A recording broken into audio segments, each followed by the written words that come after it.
Kızılcık Şerbeti yeni bölümünde neler olacak? Videomuza geçmeden önce Nursema İlhami'den kurtulsun diyenler videomuzu beğensin, sayımızı görelim. Kızılcık Şerbeti'nden en güncel gelişmeleri takip etmek için ücretsiz bir şekilde abone olup bildirimleri açmayı ve hype atmayı unutmayın. Son derece heyecanı yüksek bir bölümün ardından yeni bölümde yaşanacak gelişmeleri hepimiz merak etmeye başladık. Dizide taşlar yerinden oynarken karakterlerin vereceği kararlar da hikayenin yönünü iyice değiştirecek gibi duruyor. Bu bölümde özellikle bazı ilişkilerde geri dönüşü zor kırılmalar görebiliriz. İlk olarak Nilay ile videomuza başlayalım.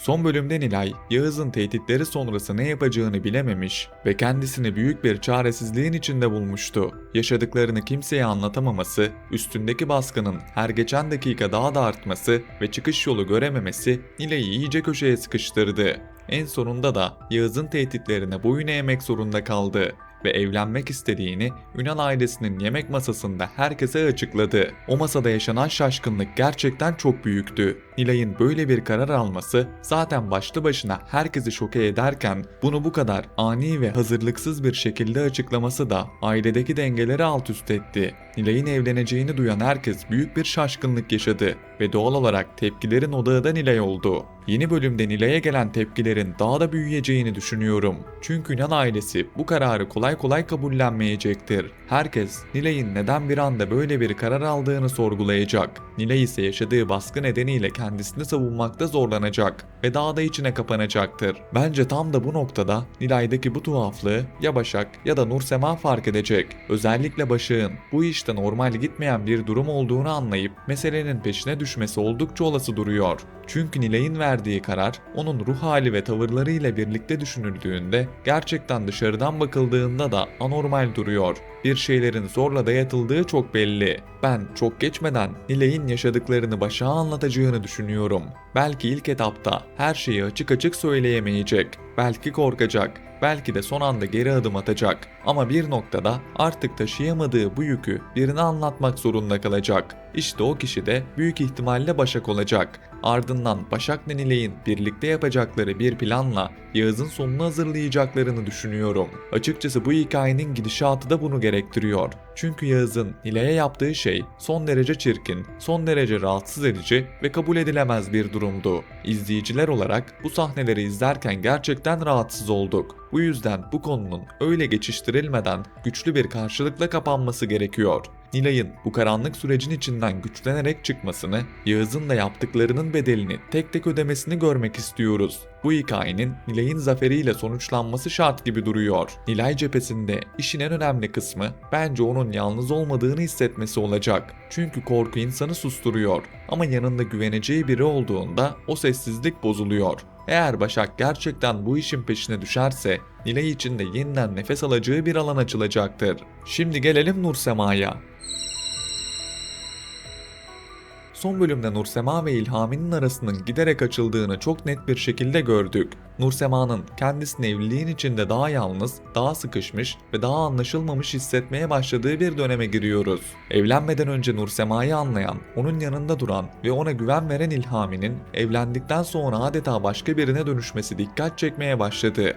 Özellikle babası Ulvi'nin onların ilişkisine bu kadar karışmasına izin vermesi, sınır çizememesi ve Nursema'yı koruyacak bir tavır ortaya koymaması İlhami'yi gözümüzden ciddi anlamda düşürdü. Evlilik öncesi kurulan denge ile evlilik sonrası ortaya çıkan tablo arasında büyük bir fark var. Yeni bölümde İlhami'nin kıskançlık krizlerinin devam edeceğini düşünüyorum. Zaten son bölümde bunun sinyalleri fazlasıyla verildi. Nursema'nın üstündeki baskının artması, attığı adımdan söylediği söze kadar her şeyin sorgulanması bir süre sonra bu ilişkiyi Nursema açısından iyice boğucu hale getirecek. Nursema da bu süreçte İlhami'den duygusal olarak giderek uzaklaşmaya başlayacaktır. Bence asıl kırılma da burada yaşanacak. Çünkü Nursema anlayış, güven ve huzur beklediği evlilikte tam tersine baskı ve huzursuzluk görmeye başladı. Bu da onun artık bu evliliği sorgulamasına neden olacaktır.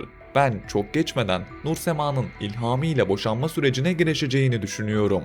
Hikaye şu an bizi yavaş yavaş o noktaya götürüyor. Aralarındaki sorunlar küçük bir tartışma boyutunu aşmış durumda. Temel bir uyumsuzluk ortaya çıkmaya başladı ve bu da ilişkinin uzun ömürlü olmayacağının sinyalini veriyor. Bu süreçte Nursema'nın Asil'le yakınlaşacağını düşünüyorum. Asil şu anlık Nursema İlhami ile evli olduğu için ona daha sert, daha mesafeli ve daha kontrollü davranıyor.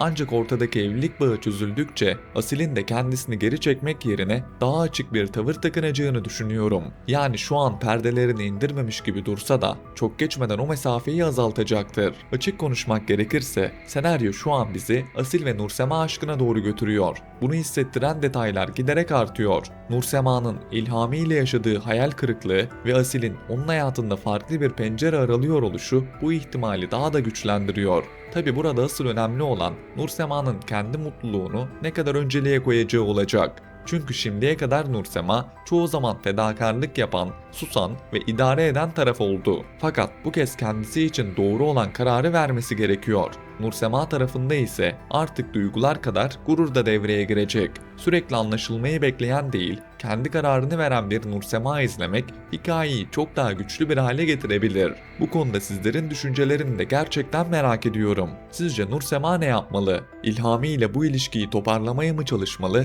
yoksa artık kendisini mutsuz eden bu evlilikten çıkıp yeni bir yola mı girmeli? Yorumlar kısmında düşüncelerinizi bizlerle paylaşın. Son olarak Ömer ve Kıvılcım'a değinip videomuzun sonuna gelelim. Ömer ve Kıvılcım son bölümde de yeni hayatlarına alışmaya çalıştılar. Özellikle Kıvılcım'ın Çimen'in dertleriyle uğraşması, onun taşıdığı yükleri yeniden hatırlamasına ve psikolojik olarak yıpranmasına neden oldu. Kıvılcım zaten duygusal anlamda kolay bir dönemden geçmiyor. Böyle bir süreçte çevresindeki problemlerin de üst üste gelmesi onu doğal olarak hassas bir hale getiriyor. Ömer ise bu süreçte yine Kıvılcım'ın yanında olmaya devam etti. Onun desteği, sakinliği ve Kıvılcım'a yaklaşım biçimi ilişkilerinin neden bu kadar sevildiğini bir kez daha gösterdi. Yeni bölümle beraber Ömer ve Kıvılcım aşkında yeni gelişmeler göreceğimizi ve bu ilişkinin seviye atlayacağını düşünüyorum. Şu anlık bebekleri için bir arada olan ikilinin sadece sorumluluk üzerinden değil, duygular üzerinden de yeniden birbirlerine yaklaşacağını düşünüyorum. Aralarındaki bağın kuvvetlenmesi, geçmişte yaşadıkları kırgınlıkların yerini daha sıcak ve daha samimi anlara bırakabilir. Yeni bölümde bu ikili arasında romantik sahneler izlememiz oldukça muhtemel görünüyor. Hatta ben aşklarının kaldığı yerden devam edeceğini ve artık ilişkilerini çok daha sağlam bir zemine oturtacaklarını düşünüyorum. Ömer ve Kıvılcım dizinin en sevilen çiftlerinden biri. Bu ikilinin ekrana gelen her sahnesi izleyicide karşılık buluyor. Çünkü aralarındaki duygu seyirciye geçiyor. Romantik anlarını izlemek izleyicileri de fazlasıyla mutlu ediyor.